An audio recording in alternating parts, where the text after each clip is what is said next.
Hi hello ನಮಸ್ತೆ ಎಲ್ಲರಿಗೂ ಸ್ವಾಗತ ಸುಸ್ವಾಗತ SRK ಮೂವೀಸ್ ಯೂಟ್ಯೂಬ್ ಚಾನಲ್ಗೆ. Welcome to the review of Kanguva, acted by Suriya ಅವರು. ಇದಕ್ಕೆ ಡೈರೆಕ್ಷನ್ ಮಾಡಿರೋದು ಶಿವ ಅವರು. ಶಿವ ಅವರ ಪ್ರೀವಿಯಸ್ ಸಿನಿಮಾಗಳು ನೋಡ್ತು ಅಂತಂದರೆ ತುಂಬಾ ಚೆನ್ನಾಗಿರುತ್ತೆ. ಆ್ಯಂಡ್ ಈ ಸಿನಿಮಾ ನೋಡಿದ ಮೇಲೆ ನನಗೇನು ಅನ್ನಿಸ್ತು ಅಂತ ಹೇಳೋದಕ್ಕಿಂತ ಮುಂಚೆ ಚಾನಲ್ನ ಇನ್ನೂ ಯಾರು ಸಬ್ಸ್ಕ್ರೈಬ್ ಮಾಡಿಲ್ವೋ ಇವಾಗಲೇ ಸಬ್ಸ್ಕ್ರೈಬ್ ಮಾಡಿ. ನೋಡ್ತಾ ಇದ್ದೀರಾ ಬಟ್ ಯಾರು ಸಬ್ಸ್ಕ್ರೈಬ್ ಮಾಡ್ತಾ ಇಲ್ಲ. So please try to subscribe and click the bell icon also. ಇನ್ನು ಈ ಸಿನಿಮಾದ ವಿಚಾರಕ್ಕೆ ಬಂದರೆ ಚೆನ್ನಾಗಿದೆ, ಗುಡ್, ಚೆನ್ನಾಗೇ ಮಾಡಿದಾರಂತಲೇ ಹೇಳ್ಬೋದು. ಸಿನಿಮಾ ಸ್ಟಾರ್ಟ್ ಆದಾಗ ಫಾಸ್ಟಾಗಿ ಹೋಗ್ತಾ ಇರುತ್ತೆ, ಬಟ್ ಎಷ್ಟೇ ಫಾಸ್ಟಾಗಿ ಹೋದರೂ ಕೂಡ ಕಂಟ್ರೋಲ್ ಆಗಿದೆ. ಅಂದರೆ ಒಂದು 35-40 ಮಿನಿಟ್ಸು ಏನಪ್ಪ ಹಿಂಗಿದೆ ಸಿನಿಮಾ ಅಂತಲೇ ಅನಿಸುತ್ತೆ. ಅದಾದಮೇಲೆ ಸ್ಟಾರ್ಟ್ ಆಗೋದು ಅಂದರೆ ಕಂಗುವ ಕ್ಯಾರೆಕ್ಟರ್ ಯಾವಾಗ ಸ್ಟಾರ್ಟ್ ಆಗುತ್ತೆ ಫ್ಲ್ಯಾಶ್ ಬ್ಯಾಕಲ್ಲಿ, ಅಲ್ಲಿಂದ ಶುರುವಾಗುತ್ತೆ ಇದರ ರುದ್ರತಾಂಡವ ಅಂತ ಹೇಳ್ಬೋದು. 1970ರಲ್ಲಿ ನಡೆದಂಥ ಕಥೆನ 2024ಗೆ ಕನೆಕ್ಷನ್ ಮಾಡೋದು ಸಖತ್ತಾಗಿ ಒಳ್ಳೆ ಎಲಿವೇಶನ್ಸ್, ಒಳ್ಳೆ ಮೇಕಿಂಗ್ ಅಂತಲೇ ಅನ್ನಿಸ್ತು.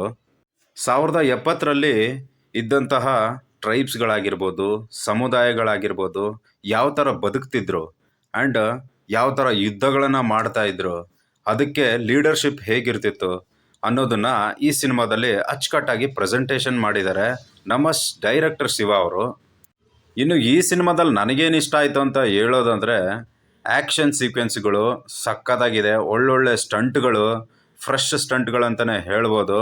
ಡಿಫ್ರೆಂಟ್ ಟೈಪ್ ಆಫ್ ಫೈಟ್ಸ್ಗಳನ್ನ ಇದರಲ್ಲಿ ಕ್ರಿಯೇಟ್ ಮಾಡಿರೋದು ತುಂಬಾ ಪ್ಲಸ್ ಪಾಯಿಂಟ್ ಅಂತ ಹೇಳ್ಬೋದು.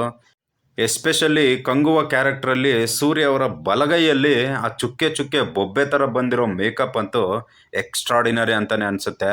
ಅಂದರೆ ಸಕ್ಕ ಡಿಫ್ರೆಂಟಾಗಿ ಕಾಣ್ತಾ ಇರುತ್ತೆ. ಅವರ ಕಾಸ್ಟ್ಯೂಮ್ ಆಗಿರ್ಬೋದು ಮತ್ತು ಅವರ ಎಂಟ್ರಿ ಇದರಲ್ಲಿ ಸೂಪರ್ ಅಂತಲೇ ಅನಿಸಿದ್ದು. ಅಂದರೆ ಕಂಗುವ ಎಂಟ್ರಿ ಬಗ್ಗೆ ಹೇಳ್ತಾ ಇರೋದು. ಆ ಕಂಗುವ ಎಂಟ್ರಿ ಸಕ್ಕತ್ತಾಗಿ ಮಾಡಿದ್ದಾರೆ. ಅವರ ಟ್ರೈಬ್ಸ್ ಕಲ್ಚರಲ್ ಯಾವ ಥರ ಇರುತ್ತೆ ಅದನ್ನು ತೋರಿಸ್ಕೊಟ್ಟಿರೋದು ಇದರಲ್ಲಿ. ಈ ಸಿನಿಮಾದಲ್ಲಿ ಸೂರ್ಯ ಅವರು ಅವರ ಸಮುದಾಯದ ಹೆಣ್ಣು ಮಕ್ಕಳಿಗೆ ಹೇಳಿಕೊಟ್ಟಿರುವಂಥ ಪಾಠದ ಆ್ಯಕ್ಷನ್ ಸೀಕ್ವೆನ್ಸ್ಗಳನ್ನ ಕೂಡ ಪ್ರೆಸೆಂಟೇಷನ್ ಮಾಡಿರೋದು ಅದ್ಭುತವಾಗಂತಾನೆ ಅನಿಸುತ್ತೆ. ನೋಡೋರಿಗೆ ಸಖತ್ ಬೂಸ್ ಬಾಂಬ್ ಅಂತೂ ಬಂದೇ ಬರುತ್ತೆ ಆ ಸೀನಲ್ಲಿ. ಆವಾಗ ಇವರ ಒಂದು ಕೋಡ್ ವರ್ಡ್ಸ್ಗಳಿರುತ್ತೆ, ಆ ಪಿ ಊದೋ ಥರ ಕೋಡ್ ವರ್ಡ್ಸ್ಗಳಿರುತ್ತೆ, ಅದನ್ನು ಸಖತ್ ಫ್ರೆಶ್ ಅಂತಲೇ ಹೇಳ್ಬೋದು. ಇನ್ನು ಇದರಲ್ಲಿ ಕ್ಲೈಮ್ಯಾಕ್ಸ್ ವಿಚಾರಕ್ಕೆ ಬಂತು ಅಂತಂದರೆ ಅಲ್ಲಿ ಒಂದು ಟ್ವಿಸ್ಟ್ ಇದೆ. ಅದನ್ನು ಹೇಳಿದ್ರೆ ಸ್ಪಾಯ್ಲ್ ಮಾಡ್ದಂಗೆ ಆಗುತ್ತೆ ಕತೆನ. ಅದಕ್ಕೋಸ್ಕರ ಸಿನಿಮಾನ ಥಿಯೇಟ್ರಿಗೆ ಹೋಗಿ ನೋಡಿ. ಮ್ಯೂಸಿಕ್ ಅಂತೂ ಚಿಂದಿ ಉಡಾಯಿಸಿದ್ದಾರೆ, ಹರಿದು ಹಾಕ್ಬಿಟ್ಟಿದ್ದಾರೆ ಅಂತಲೇ ಹೇಳ್ಬೋದು ನಮ್ಮ DSP ಅವರು. ಪುಷ್ಪ ಸಿನಿಮಾ ಆದಮೇಲೆ ಕೆಲವೊಂದೆರಡು ಸಿನಿಮಾಗಳು ಬಂದಿರ್ಬೋದು, ಬಟ್ ಕಂಗುವ ಸಿನಿಮಾಗೆ ಅವ್ರು ಮಾಡಿರೋ ಮ್ಯೂಸಿಕ್ಗೆ ಪ್ಲಸ್ ಪಾಯಿಂಟು ಈ ಸಿನಿಮಾ ಮುಂದೆ ಹೋಗೋದಕ್ಕೆ. ಫಸ್ಟು 2024ರಲ್ಲಿ ನಡೆದಿರೋ ಕತೆ ಅಷ್ಟೊಂದು ನಿಮಗೆ ಇಂಟ್ರೆಸ್ಟ್ ಇಲ್ಲದೇ ಇರ್ಬೋದು, ಆದರೆ ಕಂಗುವ ಕ್ಯಾರೆಕ್ಟರ್ ಶುರು ಆದಮೇಲೆ ಎಡ್ಜ್ ಆಫ್ ದ ಸೀಟಲ್ಲಿ ಕೂತ್ಕೊಂಡು ಸಿನಿಮಾನ ನೋಡ್ತೀರಾ, ಹಂಗಿದೆ ಅಂತಲೇ ಹೇಳ್ಬೋದು. ಓವರಾಲ್ ಸಿನಿಮಾ ಅಂತೂ ನನಗೆ ಸಿಕ್ಕಾಪಟ್ಟೆ ಇಷ್ಟ ಆಯಿತು. ಎಸ್ಪೆಷಲಿ ಸೂರ್ಯ ಅವರ ಆ ಮಗುನ ಕಾಪಾಡೋದಕ್ಕೆ ಏನೇನೆಲ್ಲ ನಿರ್ಧಾರ ತಗೊಳ್ತಾರೆ, ಅಲ್ಲಿಂದ ಏನೇನೆಲ್ಲ ಆಗುತ್ತೆ ಅನ್ನೋ ಒಂದು ಸೀಕ್ವೆನ್ಸ್ಗಳನ್ನ ಪ್ರೆಸೆಂಟ್ ಮಾಡಿರೋದು ಸೂಪರ್ ಅಂತಲೇ ಹೇಳ್ಬೋದು. ಕರೆಕ್ಟಾಗಿ ಕ್ಯಾರಿ ಮಾಡಿದ್ದಾರೆ ಸ್ಟೋರಿನ.